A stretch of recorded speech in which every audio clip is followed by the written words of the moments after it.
Okay, my friends, here it is. The Saturday morning live stream at the Garden Like a Viking headquarters, Zone 5/6, Northern Indiana. So I'm a little bit late today because I was getting the new cord for this microphone. So, guys, got to do the sound check real quick. Let us do. Yes. House plant. Okay, what did I say? Yes, because we just revamped this house plant that was up here, and it went outside, and then the new one took its place, and all kinds of good stuff happening right now because we are not doing a lot outside. It is 95 degrees, blazing sun, and ooh, you missed it? Ooh, let's see here. Oh, let's see. Did anyone hear the sound check?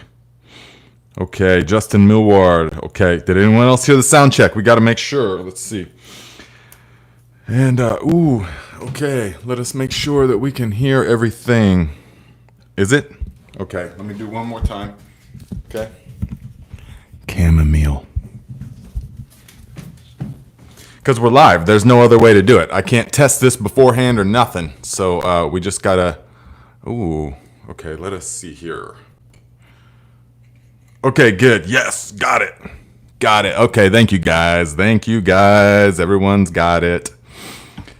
So, lot to talk about today, guys. It is blazing hot, and we have some struggling plants. It has not rained in several weeks. It has just been full sun, blazing hot, and not one drop of moisture. So I know I say this every year for the past 4 years, but next year I'm going to just treat it like I did when we were in Northern California. Okay, thank you. Spinster Mountain said sound is a little hot. Got it. I need to turn the gain just a little bit down. So when we were in Northern California, you know, there in Humboldt County when I was growing there, it rains nonstop for like 6 months, and everything turns luscious growth, and it's beautiful. But then when the rain stopped, no rain at all, not once for 6 months. Everything turns brown, the fires start, all that kind of stuff. So you already know going into the season, you already know this. You already say, okay, well, if you don't irrigate it, then it's not going to live. It will not grow. It will not grow if you don't irrigate it. In the summertime, in that kind of climate. So you already know that. And so we would, you know, have water catchment tanks, springs, and then we'd have, because there's elevation change there, so we would use that to our advantage and have tanks. You know, we had miles of poly, 3/4 inch poly and stuff like that running through the woods. It was just crazy. But that's totally different because you know right out of the gate. But here, historically, in Northern Indiana, it rains enough, you know, at least once, maybe twice a week. Especially like when I was a kid, I remember rain in the summertime all the time. Nice soft thunderstorms and stuff. We just don't really see that anymore. At least I haven't in the last 5 years here. I have not seen that. So that, I just need to prepare for that because it's not, even if you go out into the garden and you overhead water, like I've got a watering wand, you know, the good Drom watering wand. The gain is still crackling. What? I got this new thing so that I got this new thing so it wouldn't be crackling. But it is what it is, my friends, at this point. So you know, I have the good watering wand and I'm out there watering with the overhead, but it's still just not the same. Even if you put in the same amount of gallons, say you put in 300 gallons, which is actually not a whole lot. If you put in 300 gallons by overhead watering wand, as opposed to 300 gallons through drip lines, much more will really get into the soil and be absorbed through drip lines. But because it's slower, because it's just slower, and you'll see that even if it's the same 300 gallons, it just the soil can assimilate it better. So, you know, when I'm out there, and I was just thinking this morning, okay, well, even though I've got heavy mulch and everything, it's still pretty good. But man, it has been weeks without, and it's windy, hot, dry wind and stuff. So I'm having to water some things. And I'm sitting there and I just know that flooding it like that isn't as good. It just isn't as good. So Yeah, I'll see what you guys are talking about here, because then I want to show you I want to show you this thing. So, a couple of things to show you, but I want to see what you guys are talking about. Spinster Mountain. I don't have an equalizer. I'm not like that. No, it's just it's just my voice and this here Blue Yeti. Ooh, Look to Nature says, I'm still trying to dry out the absurd level of leaves I applied. Yeah, that can happen. That can happen. And that can be a good thing. But I hear you guys have been getting a lot of rain. So we have not. Man, it is just, the grass is all brown and dead. So that is not, that's not advantageous to trying to grow things. Harvesting Faith says, it has been raining here nearly nonstop for about 2 weeks. It's insane getting the moisture in the form of rain.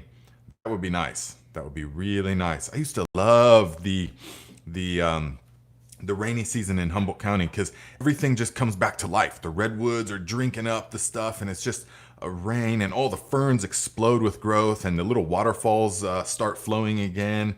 It's incredible. Yeah, it's a wonderful time. So let's see here. Rules of Survival says, is there any benefit to aerated grass JLF? Well, if it's aerated, it is not a JLF. So we have to be very clear that we don't want to blur the lines as far as what we call things. So if you're putting an airstone in it, it's straight up not JDOM anything. It's not JDOM liquid fertilizer. So it would be something else entirely. And in my opinion and experience, no, there's no point in trying to put a airstone in a grass fertilizer, because really those are perfectly fine being anaerobic fertilizers so long as you wait long enough. So long as you wait. And if it's just pure fresh grass clippings, then you can put them in the bucket and it will be digested till it stops smelling in a month, maybe 2 months. If it's in the blazing hot sun, then it will digest pretty fast. But like I made that video a couple weeks ago, I've changed my tune. I do not use those, and I do not recommend using the anaerobic fertilizers while they're still digesting. They're still wonderful to use and very potent, but not while they smell like the rancid smell of death, because that's just not the way to do it. So, and I will say, even if it's just to maintain a more pleasant ambiance in the garden, but it's actually much more than that. So the JLF, so no, there's no need for that. The reason that we aerate things is because we're trying to multiply microorganisms. So the JLFs are not about microorganisms. They're about nutrients, which are different. Remember, you can never multiply the nutrients, because nutrients are like minerals, vitamins, compounds like that. And so you can never, 2 plus 2 can never equal 5. It always equals 4. And so it's the same with the liquid fertilizers, the JDOM liquid fertilizers. So there's nothing we want to multiply in there. So the things that we want to multiply with the aeration is the compost, the microorganisms. We're essentially making liquid compost.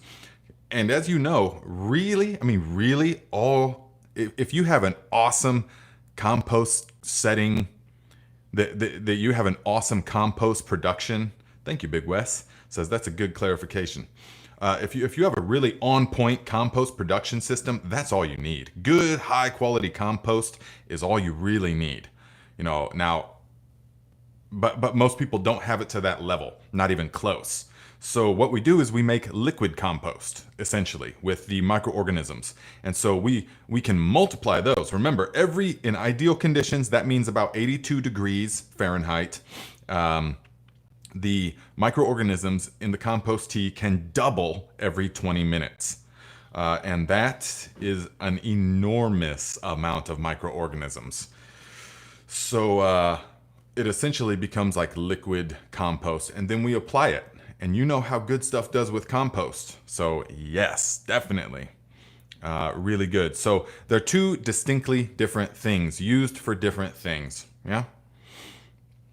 In fact, like my JLFs now that they're fully digested and stuff, I like to use them more like a pre-planting soil amendment, to just put it out onto the soil.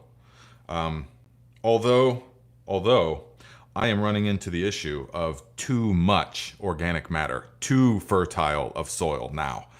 Because I really went overboard the past couple years because I was making videos about everything and, so I'm just bringing in as much manures and all that kind of stuff. And you can definitely hit a point of having too much. And so I've definitely hit that point.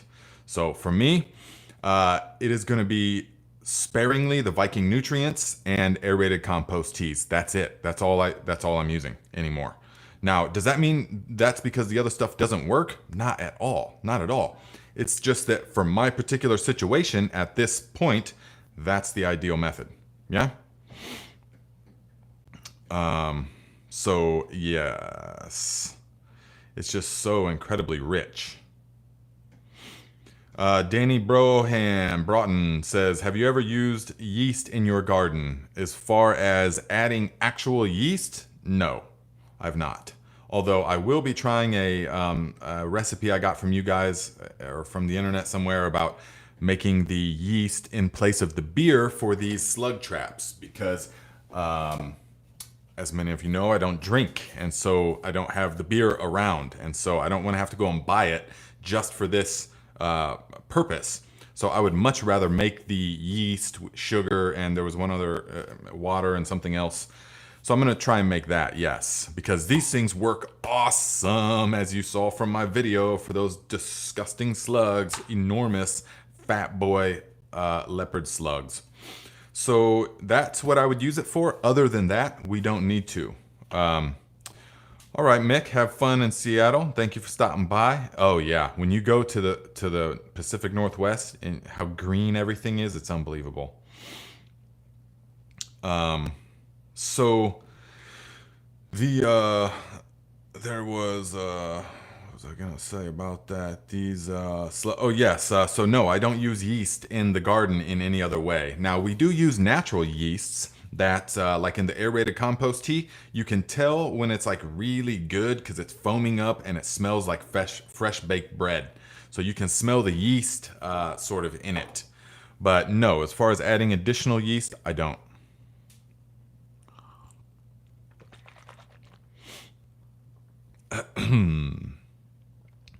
Yes, Nancy says, blessings from Tennessee. No rain for a week and none in the forecast. Staying vigilant and watering, but man, it's wearing me out. I know. That's why that heavy mulch system is what you need to do because I haven't watered the entire garden, but parts of it with like the tomatoes that are real deep mulched, I mean, heavy straw mulch are still moist. They're still moist. And it's been in the mid 90s every day for like the past week. Blazing sun, no rain, wind, no rain for like a month. So, yeah. Okay, Merv Fisher says, a couple weeks ago I asked about natural cloth in your compost. Instead, I decided to mulch with them wrapped around my tomatoes. And when I've watered the fabric, my tomatoes are exploding. Nice. That's a good way to do it. Definitely will keep things moist, right? Yes. B. Hendricks says, always keep an eye on how your methods are performing in case you have to switch it up. That's exactly correct.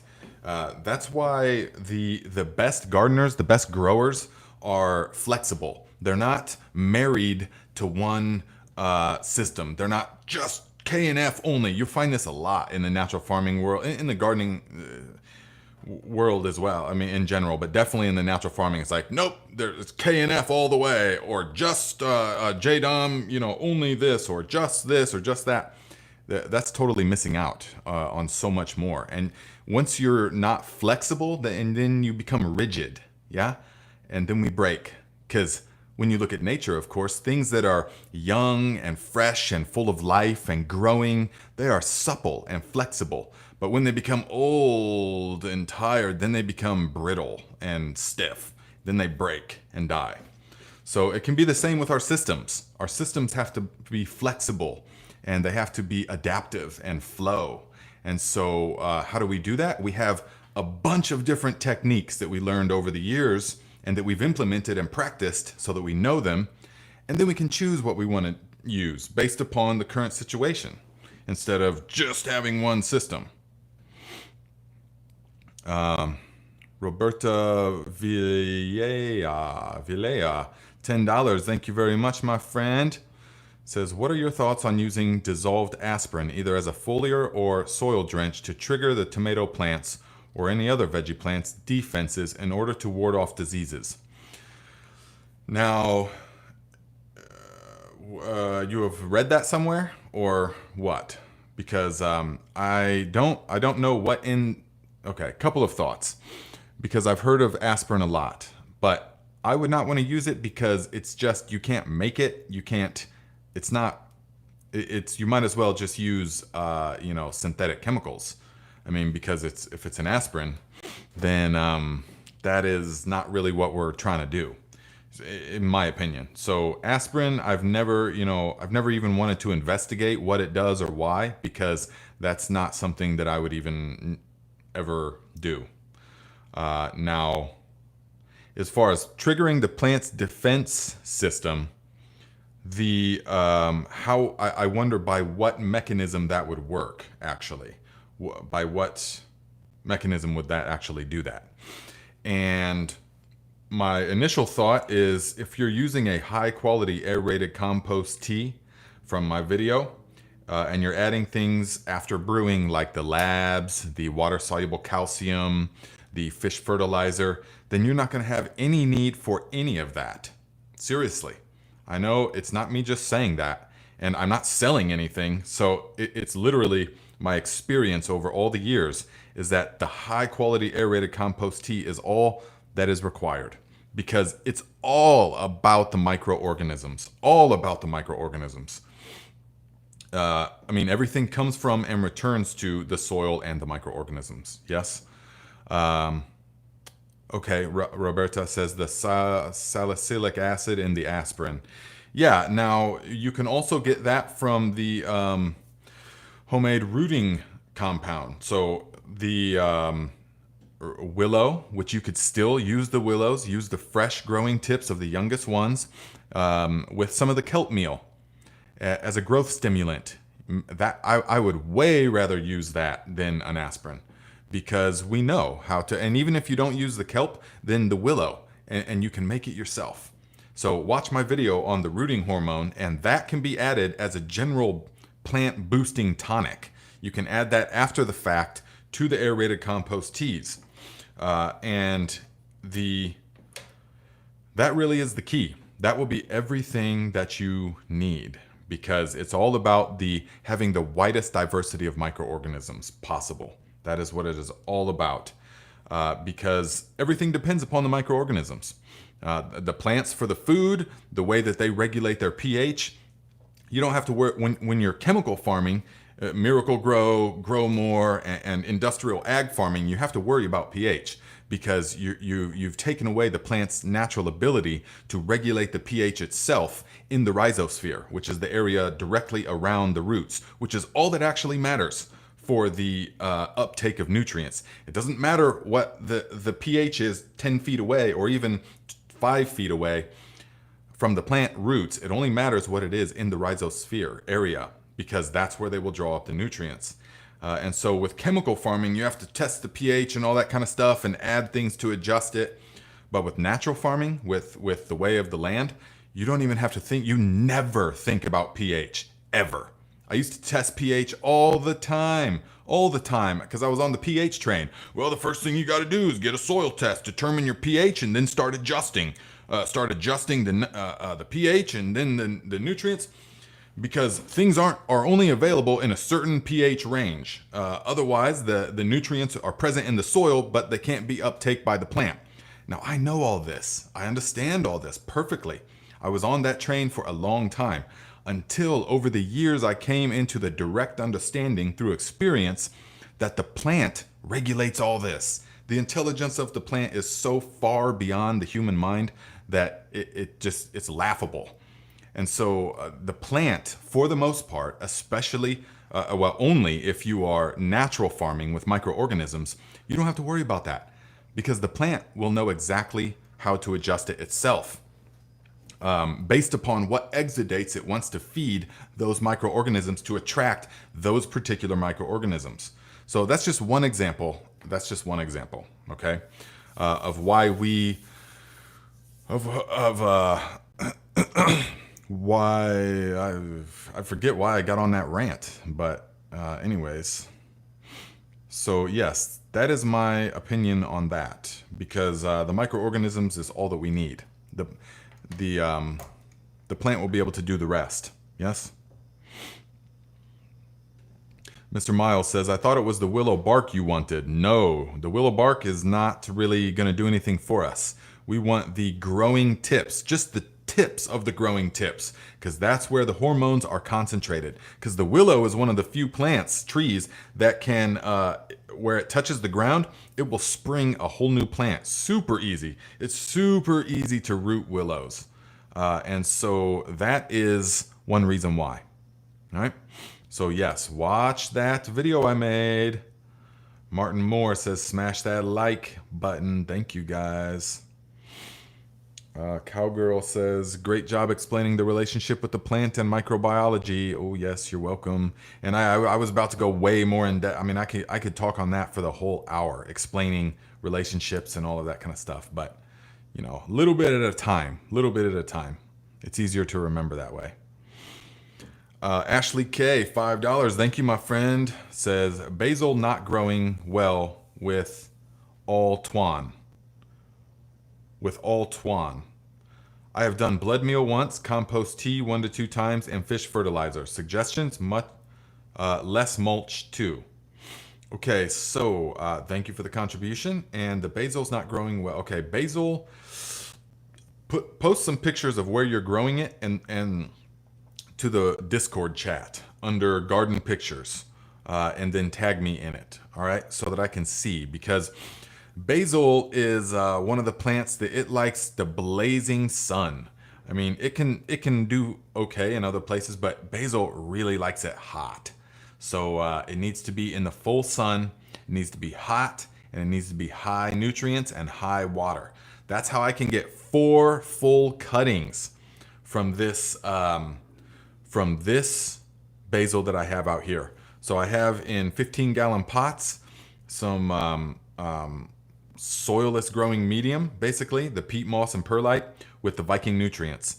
And I plant the basil in there, and I just make sure it stays watered. And I give it the aerated compost teas, and that stuff grows so thick and luscious. And then I cut it all the way back to like the 1st or 2nd growing node, and then let it grow back. Just keep it watered, and it grows right back. Within 2 weeks, it's already huge again. Cut it all the way down again, and then it grows right back. It'll do that 4 times from the same planting. So if you give it really rich nutrients, a lot of sun, and a lot of water with good drainage, it will grow really well. So yes, the Mr. Miles says, my lemon basil doesn't really like direct sunlight. Well, maybe it would if it had, well, yeah. Maybe that's, it doesn't have everything that it needs quite as much. Let's see here. There is someone with a name in Arabic says, please add translation. I am Arabic. Yes, I would like to be able to. I don't know how, though. I don't know how to do that. If that's something Google or YouTube automatically does, that would be great. Let's see here. Kip Tap, $10. Thank you, my friend. Says, when do you think the fermented scape will be done? I did not label your ferments. Yes, okay. So guys, let us use that as an example. Kip Tap didn't label his ferment, and he thought he would remember. So here we are, and we don't remember. So it actually just, whenever it tastes right, even, I mean, really, it'll be 3 to 4 to 5 days or a week, and anything after that is just additional. So once it tastes right is the way to go. Yeah. So yes. Um, that is, Mr. Miles says, clearly Nate needs to learn Aramaic. Yeah, well, I never learned a language so fast as when I was riding my bicycle through Morocco. And I was in a, there, if, so that was the first place I had been to where nobody spoke English, to where it was either Arabic or the local Maghrebi, or if they were educated to a degree, it was French, not English. So I was totally out of my element there. And I was forced to learn Arabic and Maghrebi kind of because I spent a couple of months in this fishing village. And so I carried a notepad and I was just writing down phonetically, what it was. And then I would repeat it. And once they got the idea, the villagers, once they got the idea that I was like learning, then they would try and teach me tuss, tuss, tuss, and enna. Now I forget, but so when you're fully immersed in it, that's when I learned to speak. I could get by. By the end of the couple months, I could get by talking to them in real basic, but it was amazing. It was amazing. Yes, Are You Prepping says immersion the best way. Absolutely.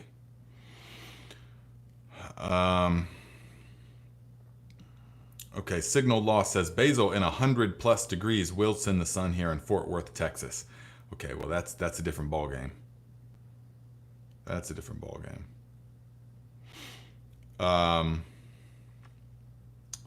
Okay, bye Wes. Commune. Now, Rules of Survival says basil loves sun, but still grows in partial shade areas as long as they get some sun. They need lots of humidity. I can't hardly read your comments because your name is so long that it cuts off the comment. So, yeah. But yeah, I'm just talking about for maximum growth. For maximum growth, if they've got everything they need, my basil, even in a blazing 95-degree sun, doesn't wilt because it's got everything it needs. It just grows crazy fast. Outside in Georgia says, not trying to be difficult. Ooh, that's always a good prelude into a statement. Not trying to be difficult, but I guess you can just put each strawberry under the kitchen faucet for a few seconds and the Bronner's soap, sodium hydroxide, will be washed off. Let's see. What is the question then? What is the question then? Probably something like you're concerned about the sodium hydroxide and the Bronner's and stuff like that. On the plants, well, there's a number of thoughts on that. One, the Bronner's is like the wetting agent in the fact it's just saponified oils. So it's just oil, sort of transmutated with a caustic agent. And the Bronner's and the wetting agent break down really quickly. It's very easy to break down from the microorganisms. And so they can break it down and turn, and there's been laboratory testing to confirm this. JDOM has extensively done this. Young-Sung Chow, the creator of JDOM system. And so it breaks down very quickly into a potassium sort of supplement for the plants. So there's not really a concern there. Now the sodium hydroxide is also quickly broken down by the plants. It's lye. So it's used for all different kinds of things, but a lot of the soaps have sodium hydroxide in it. And since I started this with people, a lot of people ask me about that. What do you think about these chemicals on the food and stuff? And, in a polite way, it's like I have to tell them, okay, well, you have to keep it in perspective.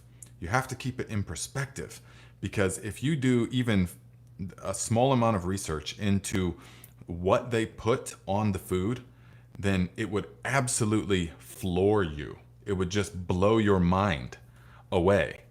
So, for example, this will lead me into a comment I wanted to make anyways, so thank you. For example, let me see here. Now, there is a...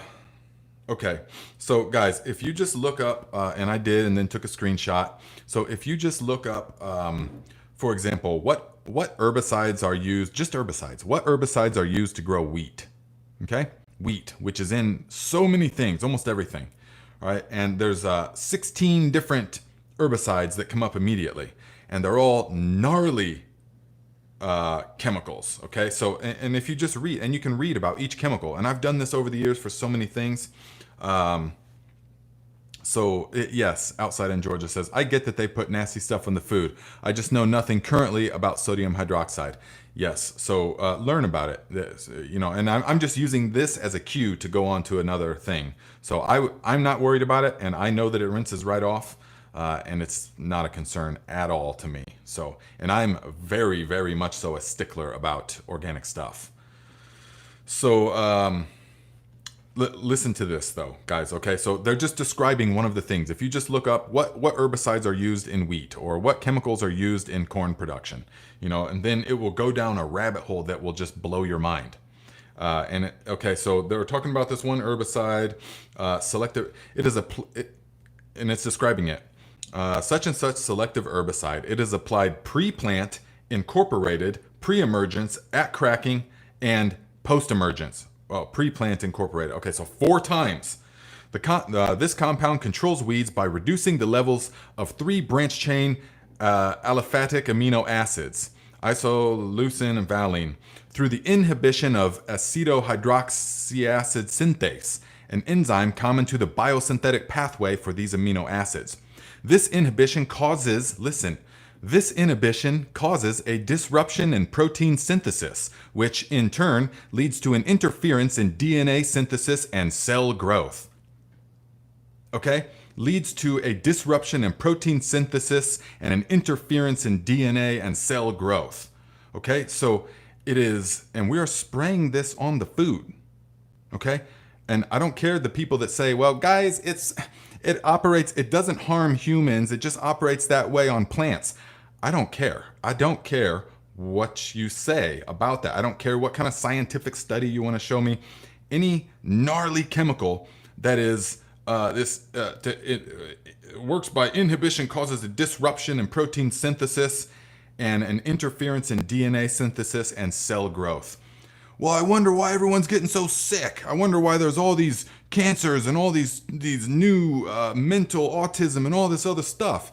Well, I mean, we could say that, okay, that's just one compound. And all this stuff people are dumping on the food supply. So let's take these gnarly neurotoxic, disruption in protein synthesis and cellular growth and spray it all over the food supply. And then let's also, hey, if we had a business, that would be good. So if we know that this stuff is going to cause certain diseases, we could also have the cure for these certain diseases. That would be a great business model, wouldn't it?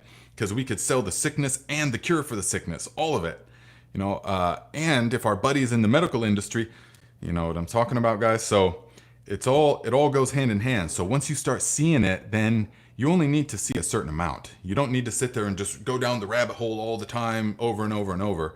But once you see it, you're like, whoa, whoa, whoa, whoa. It's all kind of becomes clear to you. And then it's like, all right, well, so how do we mitigate that? We got to get our detoxification games got to be strong, okay? We got to regularly be detoxing. We got to grow our own food as much as possible. It doesn't matter if it's not everything. As much as possible, this is important. So if you're using a little bit of sodium hydroxide or, Bronner's soap or something like that, it's nothing compared to the unbelievable, World War II type chemicals that they grow on things. Okay, so and this is used to control, crabgrass, smartweed, velvetweed. It goes on to tell all these other stuff.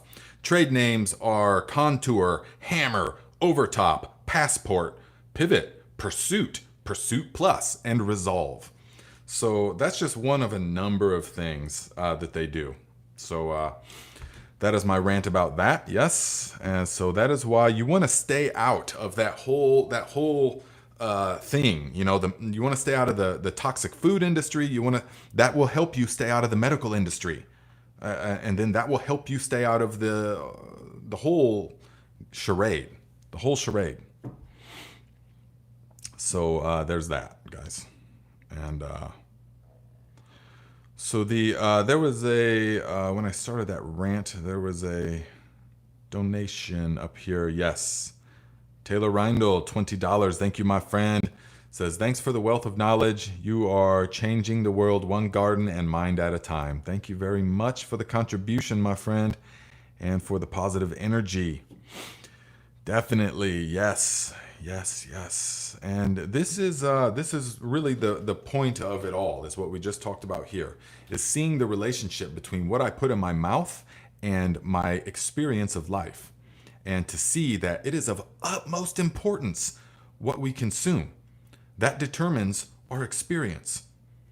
And so, and my body and the soil are one. My body and the plants are one. And so we can see this both ways. What we feed the plants, they become. So when we feed them toxic fertilizers, toxic chemicals, they become toxic as well because they are what they eat, as we are what we eat. And so it mirrors the same. It's all kind of connected in the same system.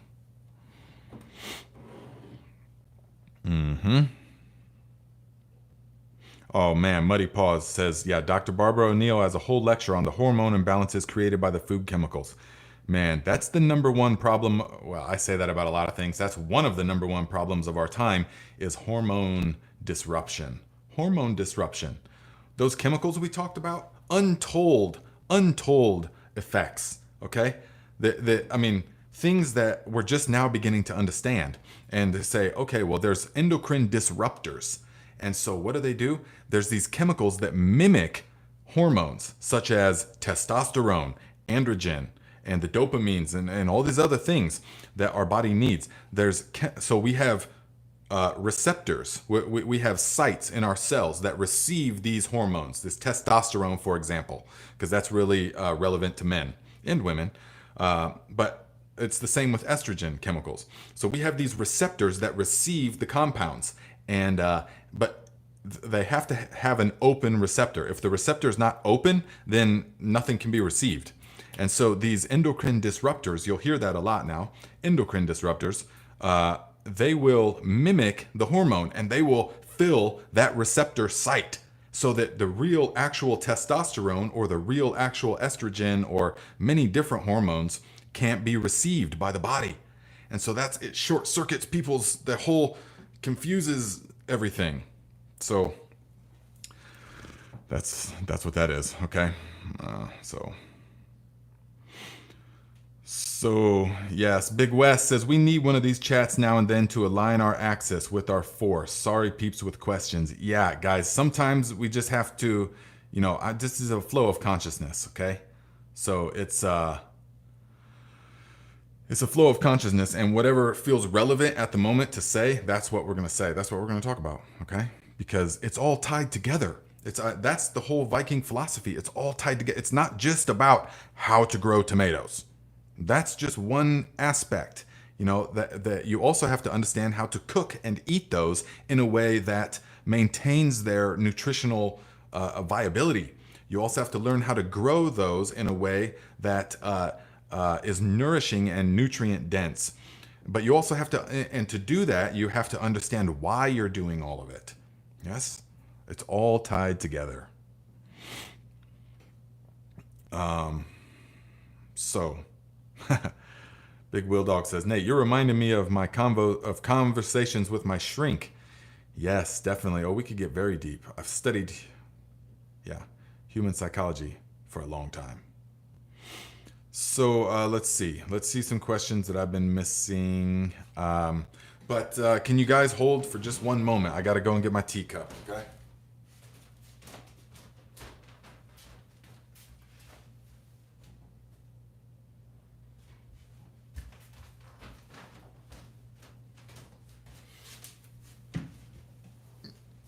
Okay.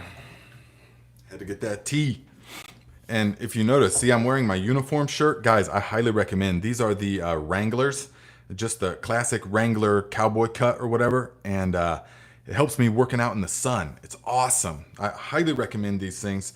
But they get threadbare pretty easily. I always wondered how my grandfather always got his shirts to be so soft and like almost see-through, like threadbare. I always wondered, like, where does he get them? Until now that I'm this age and have my own life, I realize that grandma just never bought new ones and she just washed them 1,000 times. And that's how they became threadbare. Because see, these are almost like see-through after one season. Last season, this is a year old, and I wear them all the time. But they're super light and comfortable and fluffy, and it's wonderful. So I highly recommend these things. And let's see here, Nancy Dewald, thank you, my friend, for your continued support. $20 via Cash App. Says, good afternoon, so hot out. It is so hot out. Oh my goodness. That's why we're in here doing our thing. So thank you very much for the contribution, my friend. Whoops. Muddy Paw says, do Vikings even use the word teacup? This Viking does, of course. Yes. We decide what Vikings say, okay? So that's how it goes. Yes, teacup. And, well, because it's not a mead cup anymore, you know? This tea right here is lemongrass. A couple of huge, the lemongrass is getting huge. Lemongrass, lime, basil, and then I'm trying to keep from going to seed. I'm picking it frantically. And then apple mint.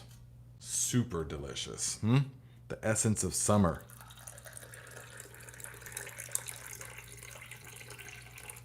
Nice.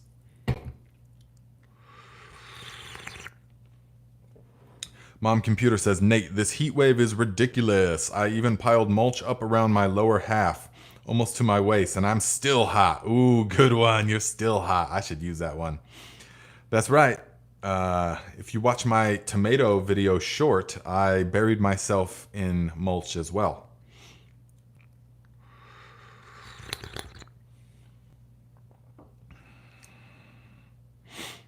Buried my lower half.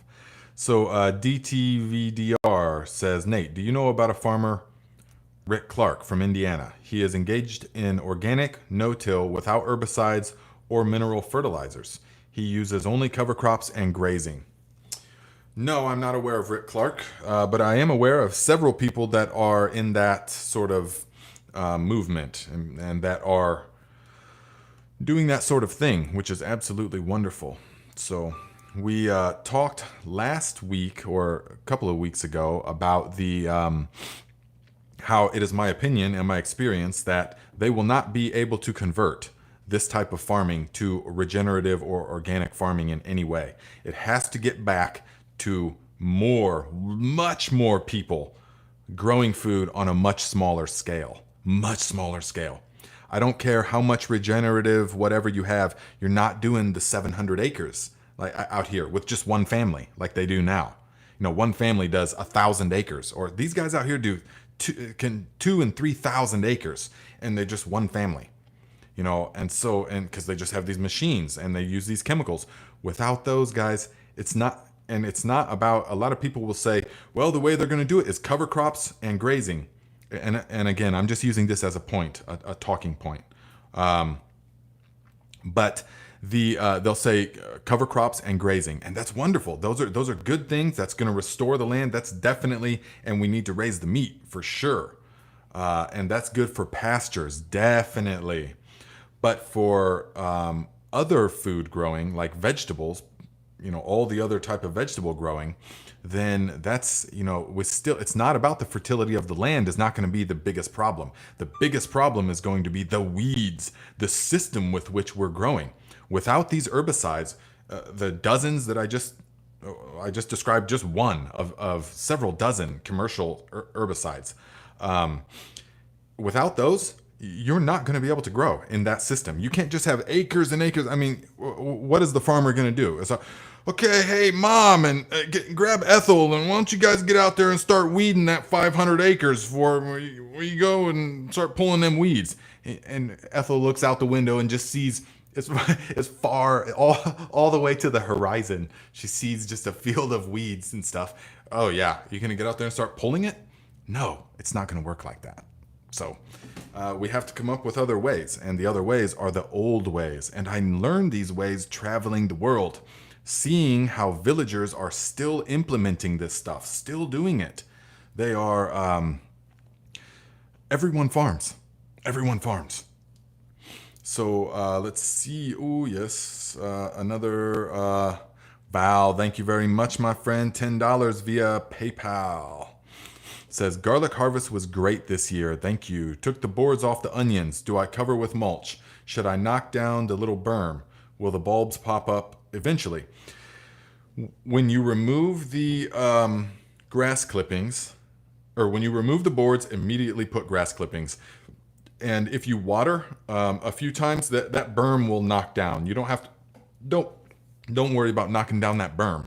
That is what will, that is what the whole advantage of the board system is that it's actually the bulb is at ground level. They're just got a little berm around it. That's not going to be a problem. So yeah, that's not going to be a problem. I saw your garlic harvest on the Discord chat. It did look really good.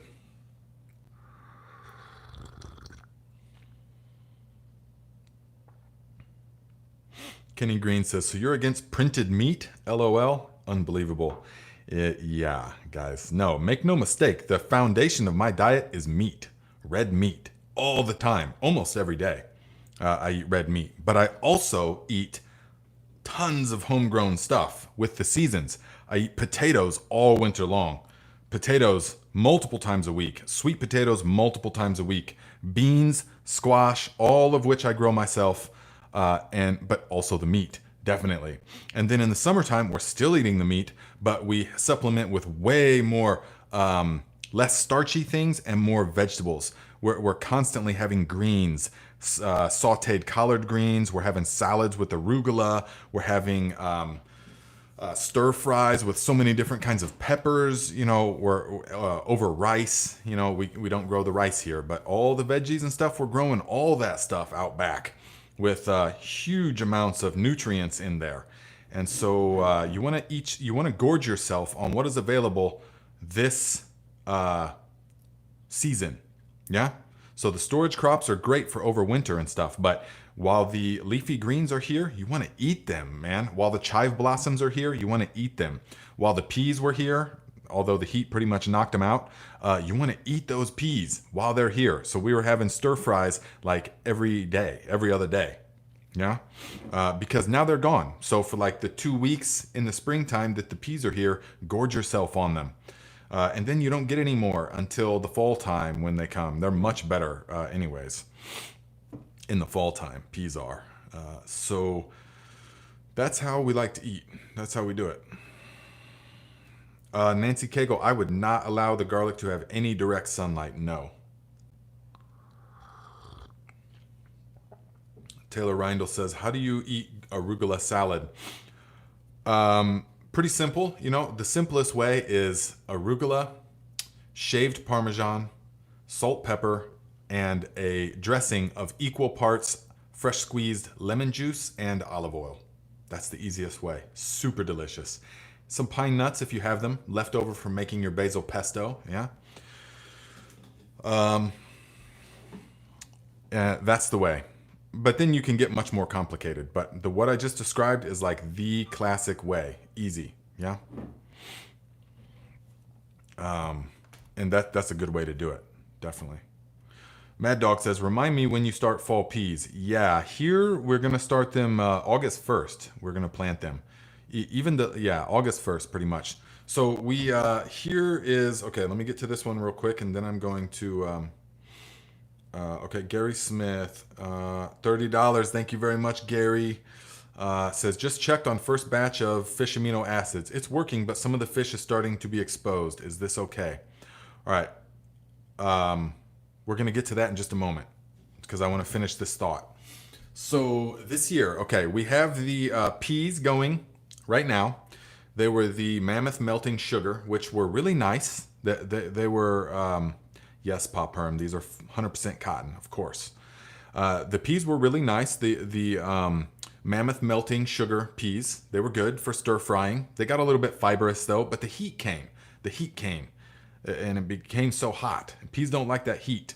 And so they're pretty much on their way out. Well, they're pretty much out. We're going to take them down tomorrow.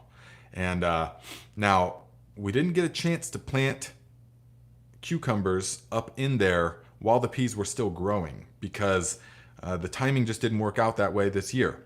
So what I did a couple of weeks ago, though, is I started some cucumbers, started them up. Now, this is typically not the ideal way, but I can, because I know exactly the right timing and exactly the right nutrients to give them and how to plant them, it's going to work pretty good. So we are going to cut them peas down tomorrow, plant these 3-week-old cucumbers, and then we are going to have us a batch of Chicago pickling cucumbers. That's what these are.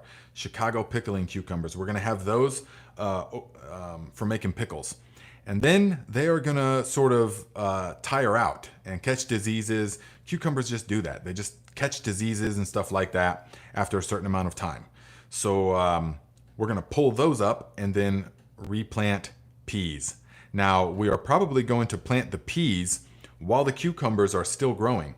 And we're going to plant them about 2 weeks before we plan on taking the cucumbers down. So that by the time we take the cucumbers down, the peas have already sprouted and they can just grow up.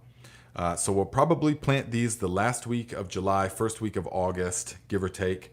And that's going to give us a nice fall harvest of peas. But when you plant your fall peas, you want to make sure they are always dwarf varieties. Okay? Because the full-size sugar snap peas and stuff take too long building all that infrastructure before they start fruiting.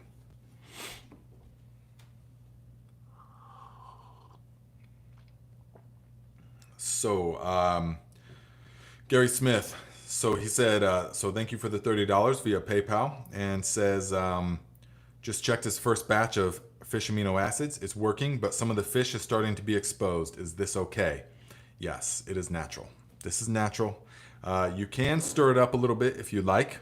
At this point, it should be getting pretty liquefied. It should be getting liquid, yes. You can stir it up a little bit. Now, you can try and put it out into a warmer temperature. Exactly. You can try and put it out to a warmer temperature. And I still don't put it in the direct sun, but you can set it outside so that it's getting, 70s, 80s degrees, and that will digest it a lot faster. Wooden Bell says, what kind of shirt is that? I like it. Yeah, these are my favorite. They are Wrangler. You see, just straight up Wrangler white, like a dress shirt. And they keep the sun, because I don't use sunscreen, anymore. I used to when I was a kid, but I don't use sunscreen at all anymore. And therefore, I have to do as my ancestors did and stay covered. Because these genetics evolved at a place where the sun was not so intense, that's for sure.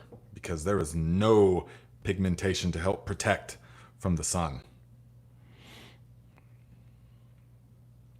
Ooh, Wooden Bell says, still need that beard trimming video. Yes, definitely. I should. Yeah, that'll be on the other channel, but I forgot all about that actually. Nima says, why don't you use sunscreen? Because once you start learning about all these things, like all those chemicals we were talking about, once you start diving deep into all this stuff and the dots start connecting in your mind about what chemicals do what, and you hear this over and over, certain chemical compounds keep coming up in cancer things and in tumorous growth and in sort of diseases, dis-ease, then you start seeing, whoa, so the sun has been around for a very big part of human history, and it's going to continue to be around. And our ancestors had no sunscreen, and yet everyone's not dying of skin cancer back then. And so it all starts connecting in the head, and it's like all these chemicals that I read in the sunscreen, I've also heard every one of those can cause cancer, various cancers. And so here I am just slathering it on, when I was young, slathering it on my skin and baking it in, just in the sun, just baking it into my skin. Now, when I was young, that didn't seem like a big deal until I started understanding that anything that you put on the skin gets absorbed into the bloodstream. That is why for men, there can be testosterone creams. You can take testosterone, hormone replacement, just by rubbing it on your skin. Because anything you put on the skin gets absorbed. Makeup, deodorant, sunscreen, cologne, artificial fragrance, all that stuff. And think about everything that I just said, and toothpaste. All those things is totally normal in a day-to-day life. Yet you've just slathered your body in toxic, cancerous chemicals. So, man, once I came to all these realizations, I just use a sun hat and this type of clothing. Problem solved. I never get sunburned anymore, hardly ever, unless I'm on the motorcycle. Other than that, and I don't have to apply any of these toxic endocrine disrupting chemicals. Stephen Thurman, did you have a super chat? Where is it at? Oh yes, $5. Thank you very much, my friend. Says, what should I use to foliar and root drench microbial alive solutions, as I have heard atomizers and sump pumps destroy microbes? What is your solution? Well, I used to hear that as well, and back in the day when I was getting into these and I was following like the Elaine Ingham methods, and I was reading the books, this is 2016 probably, 15, when I was reading the books and stuff like that, and we were looking through microscopes back then, and so we would look at microscopes to tell like how active the brews were and stuff, and we would also so we did some experimentations, and we found that at least by looking at them, that's not true. It doesn't destroy them. So you can atomize it, you can spray it through a pump sprayer, and there's no visible difference. And there's no, because we would look at it through a microscope afterwards. We've done this experiment. Now, that's not conclusive to say that it absolutely doesn't kill anything, but based upon two things. One, looking through the microscope, you couldn't tell any difference at all as far as the activity of things and the quantity of things after it had been through the pump or not. And then also, you couldn't tell any difference between an atomizer spray and a pump spray or a backpack sprayer or a sub pump as far as the results on the plants. Because you can tell once you become very, very aware of the plants and how they kind of feel and stuff, you can see the results immediately. And I've never seen any difference. So I do not believe that there is any difference. These microorganisms are tiny. I mean, tiny. So much smaller than we might think that they are. It's not like little tiny fish swimming around, that we're killing. So I would say don't worry about it. And not only do I say that, but I do that. I practice that. So I apply with a sub pump. Sometimes in the right place, I have a atomizer or a fogger, and I can apply that way because it gets everywhere. So, and I'm not the slightest bit concerned about it killing the microorganisms. And there's billions and billions of them. So if some of them die off, okay, I'm not concerned.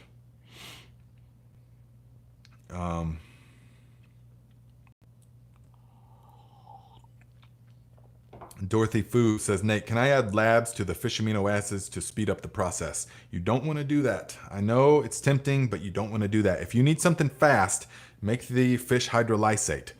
But no, the fish amino acids it's different. Now, I should have done this one in the fall. That video, I should have done it in the fall time so that we could have let it digest all winter. And right about now, 8 months later, it would be ready.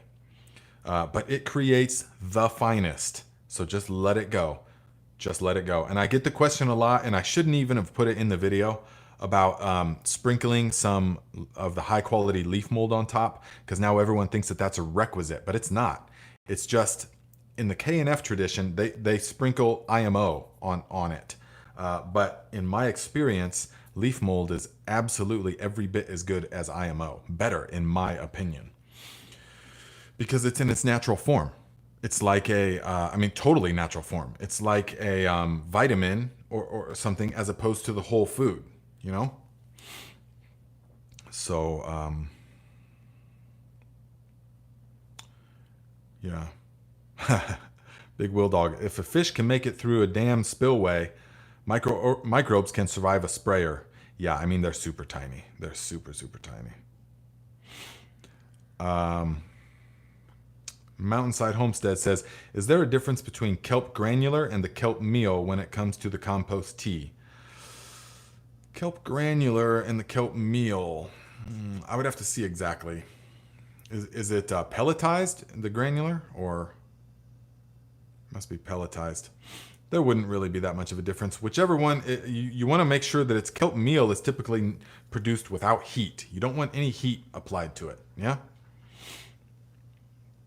But I would, whatever you got, really. I wouldn't see a problem with that. Pop Herm, as soon as we're done here, I will put this shirt in my Amazon storefront. Says, I'm not seeing the 100% cotton in white. Oh, it's there, definitely. It's there. Wrangler, I got like 7 of them. You know, when I find something I like, I buy a bunch of them. Okay, Claire says pelletized. Yeah, I probably wouldn't get the pelletized, but if that's what you have, then it's probably fine, so long as it's not made with heat. Enrique Molina says, hello. First of all, let me congratulate you for the high knowledge, and thank you for sharing it with all of us. You're welcome, Enrique. Thank you very much for the wonderful comment. And what is second of all? Mr. Miles says, do you know anything about using nicotine as all-natural pesticide? The knowledge I have of that is all theoretical, and I have not actually done it, so I can't say for sure. Now, supposedly you can make a super potent, disgustingly strong, even poisonous to human beings, pesticide by soaking packs of cigarettes. Yes, carton of cigarettes. Now, would I ever apply that to anything in the garden? Absolutely not, in any way whatsoever. But, you know, I even remember, you know, when I was young, I used to go to this Army surplus store, and I used to love, and this is way before like internet and stuff, I was riding my bicycle to there. So you couldn't just look up, there wasn't the free knowledge everywhere. So I would go to this Army surplus store and look at all the old books about like the Army surplus books about like espionage and CIA, you know, techniques, how to make booby traps and how to make, you know, poisonous concoctions and stuff. I used to love those books. And in one of those books, I remember one of them saying a way to make a very lethal poison from a carton of cigarettes. And essentially, it was just you soak the cigarettes in just enough water to cover. You break them all apart, soak them in just enough water to cover them, and then it was like I forget how long. It might have been several days or a week, and then you strain off the liquid, and then you have to let it evaporate in the sun. And then once it evaporates in the sun, you scrape that tar into a little ball so that the whole carton of cigarettes is in a tiny little ball. And they said that ball, if someone ingests the whole ball, that will do it. So there's my opinion on that. I wouldn't spray that on anything. But if you're talking about nicotine that you grow yourself, which I assume that you are, then I also don't have knowledge with that. So maybe it works good. Maybe it works good, but I don't know.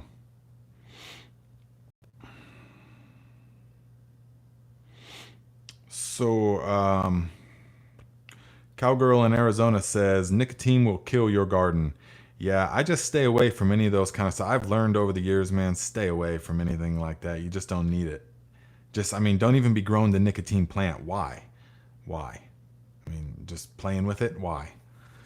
You know, so Joshua Nelson says, nutrition burn got me pretty hard this year in my pots. I think it was from not flushing the soil out from last year's grow. I can't figure it out. Definitely. If you don't flush, oh man, in pots, you need to empty that soil out and let it, the rain hit on it and stuff like that, and then put it back in. Because in the organic system, I would assume you're talking about organic, because if you're not, then, well, that changes everything. But if you're talking about the organic, natural stuff, then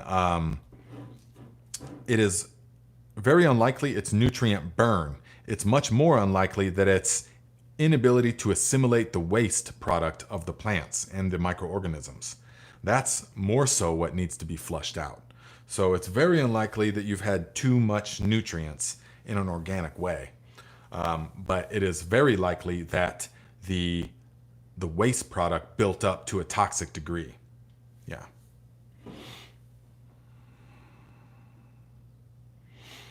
Val says, can I use pine shavings from the chicken coop instead of grass for the onions or straw? Yeah, you don't have much grass there, that's for sure. Not from the pictures I've seen. Stephen Thurman, that's part of it. Yeah, that's one of it. They also had, he's talking to Anarchist Cookbook. They also had the Poor Man's James Bond. They had a bunch of different ones. So the pine shavings, yeah, you could use that. Well, except whatever's going to hold on to the moisture and block the weeds. The pine shavings isn't really going to hold on to a lot of moisture, is it? Straw would work if you can, yeah. You know, even shredded newspaper or cardboard or, you know, things like that. I would just have to see. I would have to see. If you could soak the pine shavings and they could stay hydrated, yes. But my experience with pine shavings, they want to like draw the moisture out of the water almost, or out of the soil. So yeah, Stephen Thurman says Anarchist Cookbook. Yeah, remember those back in the day? Those books were like, whoa, oh my gosh, crazy, you know, knowledge gonna get you in trouble. Now that's just so pedestrian. That's like nothing. I mean, you can look up anything on YouTube's way worse.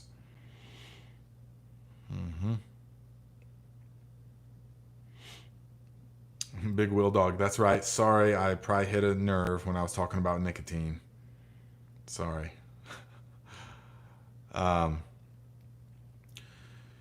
Machid says, will you be listing all of your wonderful natural organic fertilizers and pesticides in your upcoming book?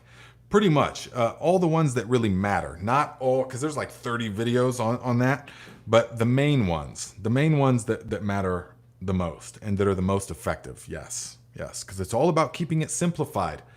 It's all about simplifying it, keeping it simple.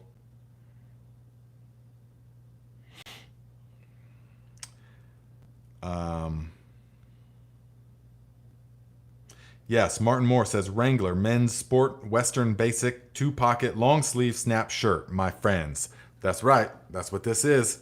See, it's snap because I like to be able to take it off like that if I have to. Snaps are nice.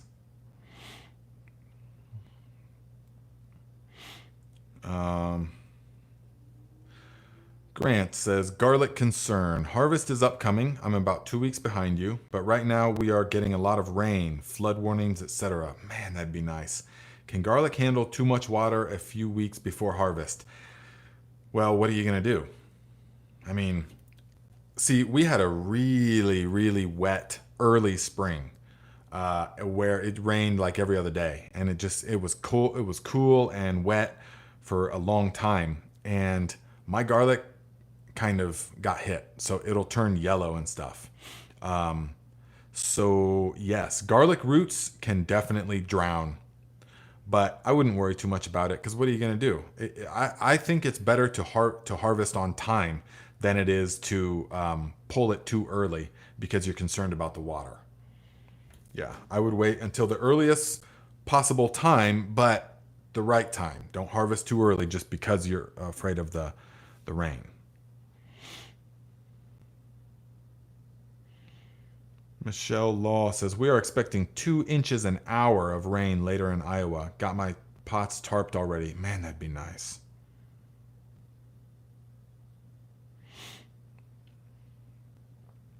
Don Padawan says, Nate, have you ever grown Belgian endive? Sorry, I have not. After summer veg growth, is it cut? It is cut and the roots form a chickon, which looks like a tight romaine head grown in the dark with roots. Yes, I have not. Sorry. But I would like to see a picture of that. Brett Graham says merino wool is so much better than cotton. Yeah, let me put on my merino wool as I go out into the 95-degree sun and work all day. No, thank you, my friend. In the wintertime, yes, of course. Cotton is a wonderful thing, though, really. So, the guys, a couple of things. Okay, look, I know I made a short about it, and I know I showed you last year, but or last week. But right before, look at all of this. Do you know how long that would take you to harvest that much chamomile? And it took me probably 10 minutes. I did it this morning before I came on here. I was like, you know what? This chamomile needs a good harvesting. So I just, and it was wonderful at how fast it is and how efficient. Yeah, you lose some of it. Yeah, you beat the plants up a little bit, but they don't really care. Look at all this. I mean, I'm swimming in chamomile now. And up until we got this thing, we were having to pick it by hand. And that was getting very laborious. And that's about as much as we did beforehand. But now we just got so much more over there. It's a wonderful. And chamomile, I mean, I'm constantly extolling the many benefits of chamomile. It's such a great tea in the wintertime because when you're harvesting it, and this is what you want to do, guys, really, is you want to really get your nose up in there. When you're harvesting it, breathe deeply and feel the sunshine and be barefoot, of course, and pick this stuff, get the chamomile petals all over you and get them all in your nose and everything, in your beard, all over the place, so that you just reek of chamomile. But you're feeling the sunshine, the warmth, and you're looking at the plants, you're feeling the earth on your feet like that, and really let that smell of the chamomile bake that experience into your psyche, into your subconscious. And just breathe deep and take a few moments, maybe watch some butterflies on some flowers, watch the pollinators on the chamomile. Take in that moment as an experience. Yes, and breathe deeply and stay there 5, 10, 15, 20 minutes, however long you want. That way, listen, this is how it works. That way, in the wintertime, when you take the chamomile and you make a tea out of it and you open up your container, whoa, you will be transported back to the middle of summer. That experience, the feet in the soil with the sunshine on the face, you will be transported right back.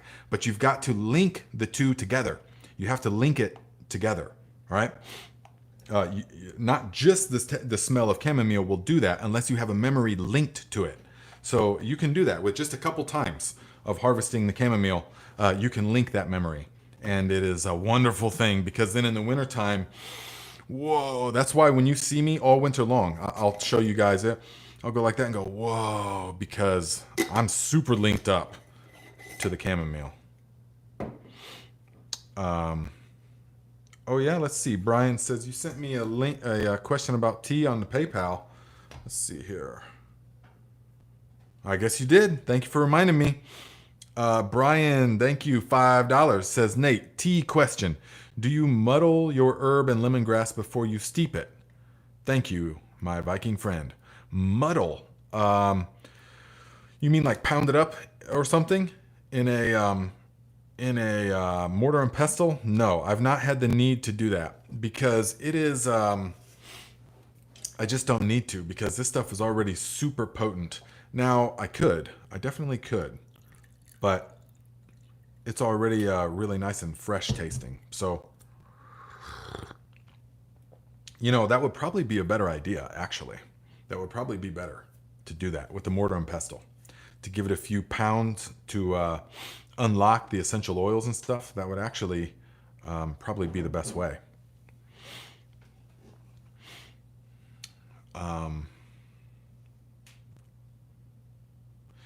Let's see here. Enrique says, how can I contact you, my friend? Phone, email?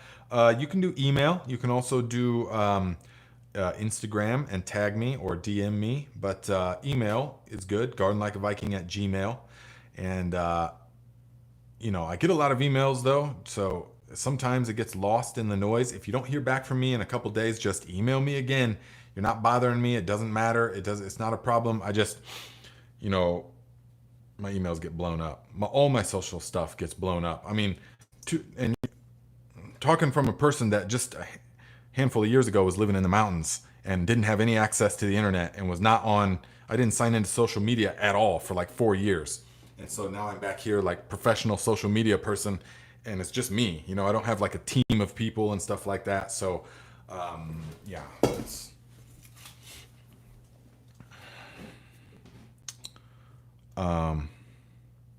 Ooh, Mountainside Homestead says, thanks to you, I've decided to keep quite a few of my self-seeded chamomile plants, and they are massive and loaded with flowers. It's going to be a crazy year for chamomile. That's right, guys. The self-seeded chamomile is far and beyond the biggest, strongest, healthiest. It really is. If you watch the recent video I made about the automatic watering system, then we go to my mom's garden, and that chamomile is all self-sowed. It just self-seeds itself at the bottom where the pots hit the fabric. And that stuff is much bigger and more vigorous than mine. The stuff that I planted this year. It's wonderful. Big.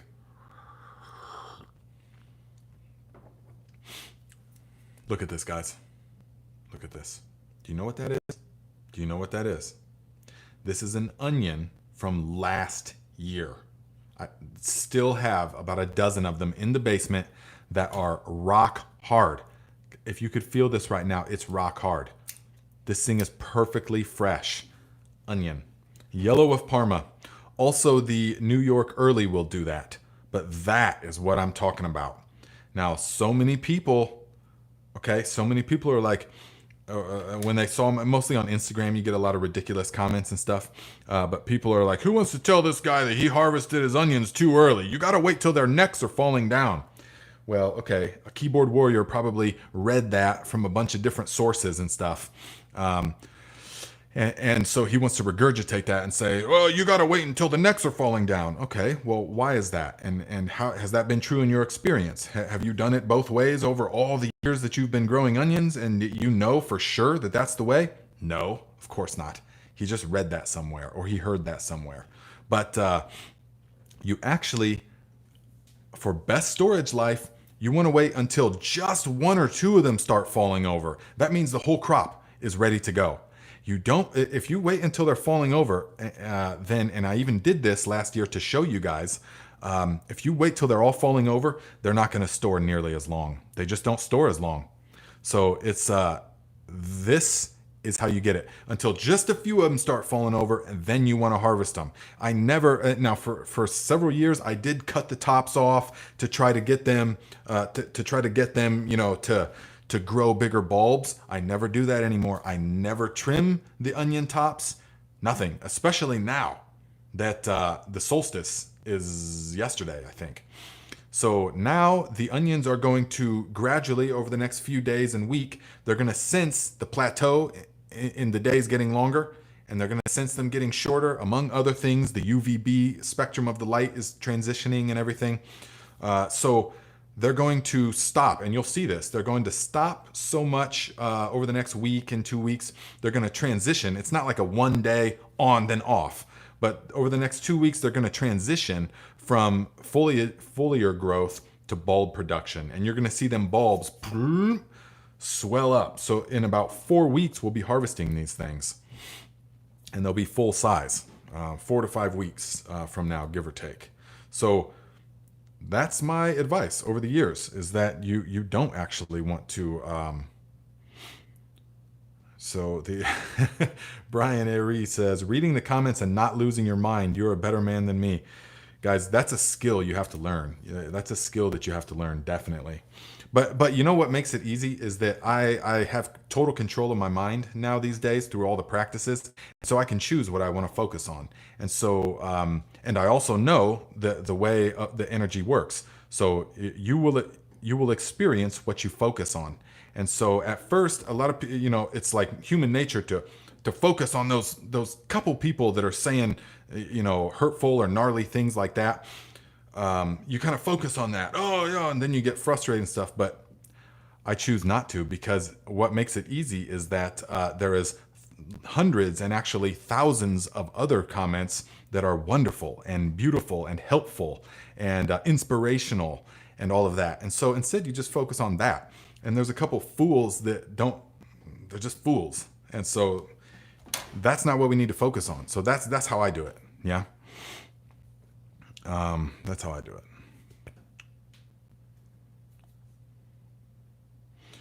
Let's see here. Justin Millward says, is it possible to grow a short day onions midway through a long day season? You will get real tiny onions, real tiny onions.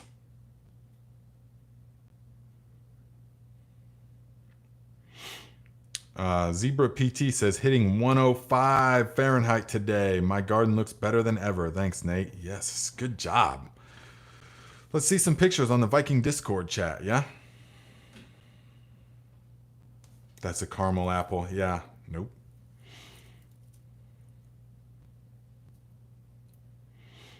Let's see here.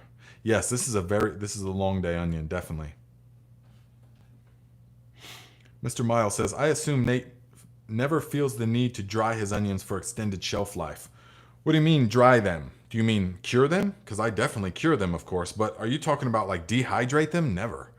Because that's the thing about dehydration and freeze drying and all that kind of stuff, and even canning and all that. The goal is just to get food to store for the next year. To get it to store for the next year. Burnt Thesis says your mic issue could be a cable problem, a bit too random to be gain related. Well, I just got a new cable, so it's I don't know what the problem is.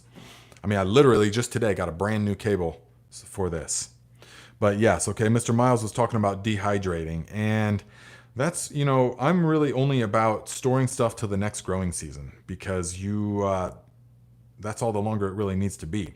Any longer than that, and the techniques kind of defeat some of the life force and the other good stuff in them.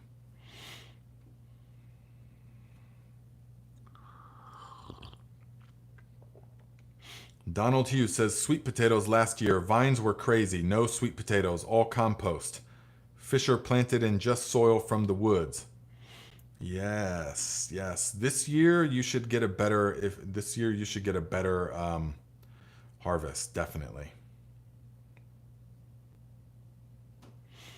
Ms. P says, I'm wearing merino wool undergarments. They breathe, are cool in this hot, humid Virginia climate, allow sweat to evaporate, and don't get stinky. A type of underculture. Yes, a type of underculture. But remember, if you're going to use them, the dirtier the better. David John, can chamomile grow in the tropics? I don't know why not. Probably, yeah. VA Green says, you're holding more onions in your hand than I've ever eaten. That is a life half lived, my friend. That is not an exaggeration. You don't know what you're missing.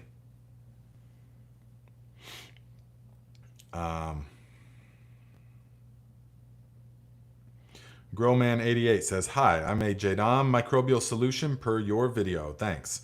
I use leaf mold and boiled potatoes. What can I do with the rest of the solution? You can pour it onto your garden, or you can pour it onto the compost pile straight. You can, hopefully you have compost. If you do, then you can pour it onto the compost pile undiluted. Yeah?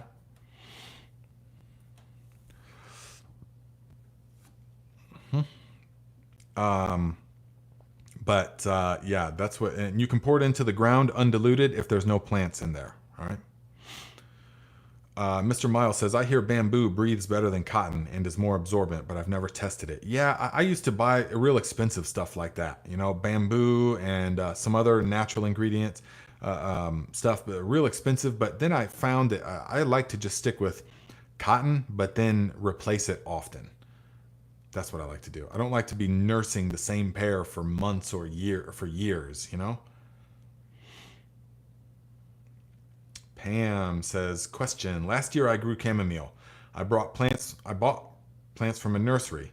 They never flowered. Eventually all died. It's winter here. So can I grow them from seed? Where did you buy your seeds?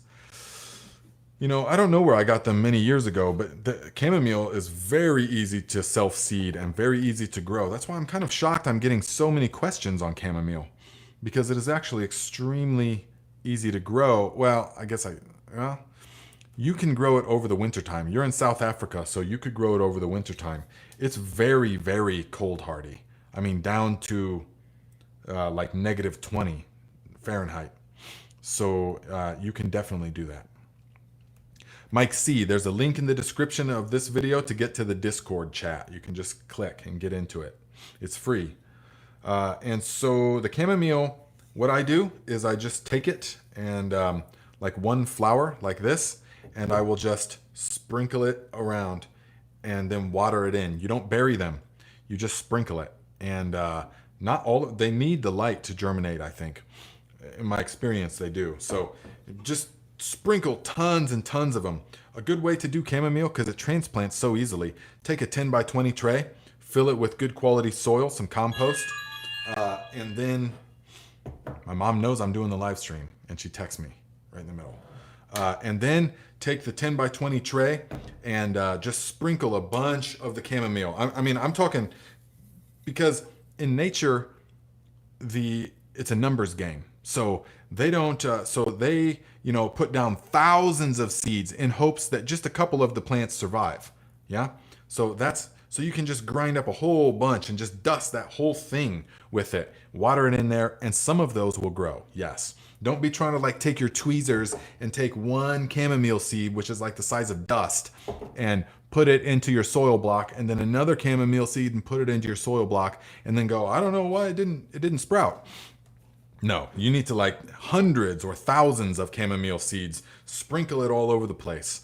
Just if you don't have some, go to the health food shop, the co-op, and get you some chamomile tea, loose leaf, because it'll come like this. They'll have it in a big bulk section. They'll have it like that. And if they're flowers like that, it will sprout. So just take them and sprinkle it real heavily and keep it watered. It can't dry out. It's got to stay watered. You could cover it real lightly with some earthworm castings or some soil real lightly. I gotta see. It's my mom. I gotta see what she said. Please don't forget to bring your chamomile harvester so that I can harvest my chamomile. She must be watching. Yes, I will do that. I will do that. I better set that on the floor right now, because otherwise I might forget. So, okay. Okay, there you go. So, because we're about to go to my brother's house for some get together. Wayne Stanley says, I'm Belgian. You need to look into growing Belgian endive. It is a process, but worth it. In late fall and winter, it's available everywhere. I will look into that. Thank you. Wes says, take a photo dab and give your mom a hug. Oh, definitely. Definitely. Yeah, don't think it's lost on me how fortunate it is to still, have your parents alive and healthy, relatively healthy. That is a wonderful blessing. So I know many of you feel me on that.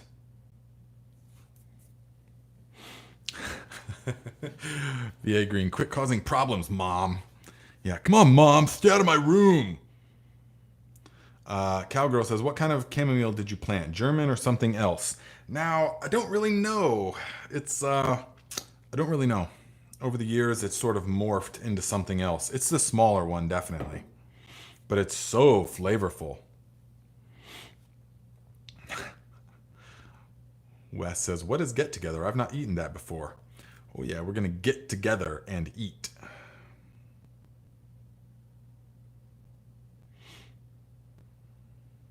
Brian says, yes, it is. I would give anything to have my parents back.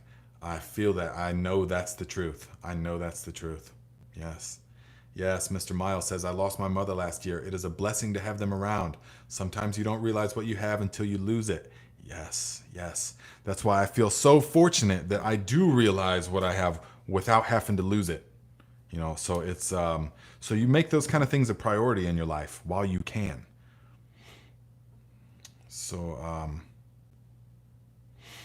Mountainside Homestead says, my chamomile overwintered -40 last year. Yeah, no problem. That's a good way to do it. Hello, Feral Farm Girl.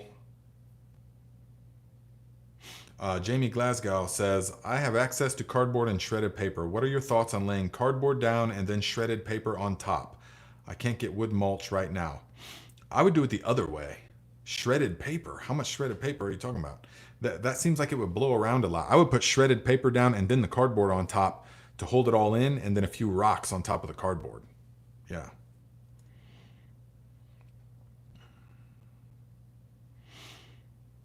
So, Mr. Miles says, tell your mom your chat says hello. Yes, hello. Tubba Tubba says, hey brother, can you elaborate more on the watering like at your mom's place? No risk of disease if done every night, especially on tomatoes? Right. Now, I get that question a lot, and that is one thing that it's another sort of gardening thing that's propagated from the internet. People just read, getting water on the plants causes disease, and then that's it. I'm not saying that you do, but I've gotten a lot of comments about that already.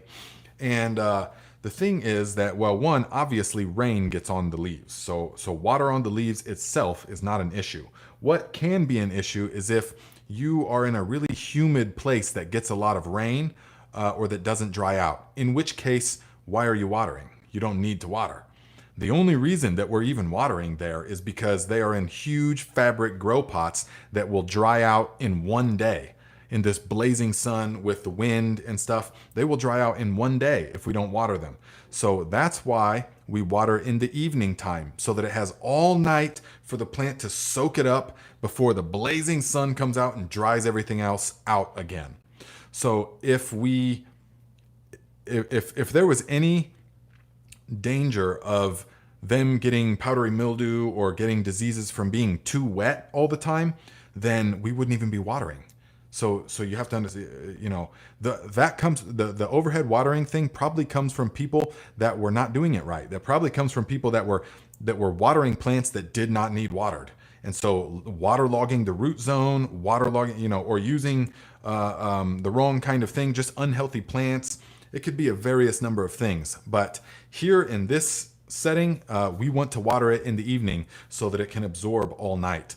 Now, yeah, I mean, if you're in the deep south or something, people are talking about water in the morning and stuff. You probably don't even need to water. Most people are over-watering. Most people are over-watering, guys. You want to water less as opposed to more, unless you're doing fabric grow pots or pots, which totally changes the game. You have to water all the time. These pots are 150 gallon. At my cousin's place, which we set up for him this year with the Viking nutrients, the grow pots, and the sprinkler system on the timer, he's got 200 gallon grow pots. So they're big. They're big grow pots, definitely.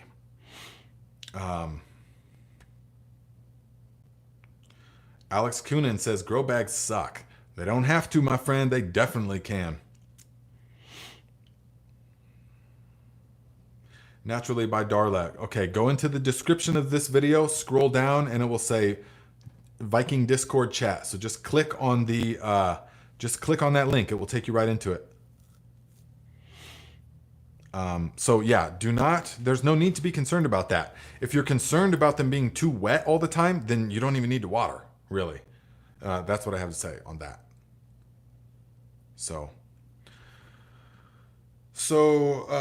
Okay, guys. Well, it's time. It's time. It's been good hanging out with you guys. If you have questions, put them in the comments. If you have video topic ideas, put them in the comments or join the Discord chat. And there's a video ideas section. Let me know if you want to see some stuff. Yes, we need that. So also post pictures of your garden. There's a section garden pictures, so post pictures. We're gonna do some here in like a month. We're gonna do a giveaway of some kind. We're gonna give away like a whole bucket of Viking granular nutrients, so that based upon something, maybe like the best garden pictures of some kind. We'll see. And guys, remember, if you're doing shopping on Amazon, any shopping that you do on Amazon, get to Amazon through the link in the description that says My Amazon Storefront, because I will get the credit for whatever you get while that browser section is open. Doesn't matter if it's in my storefront or not.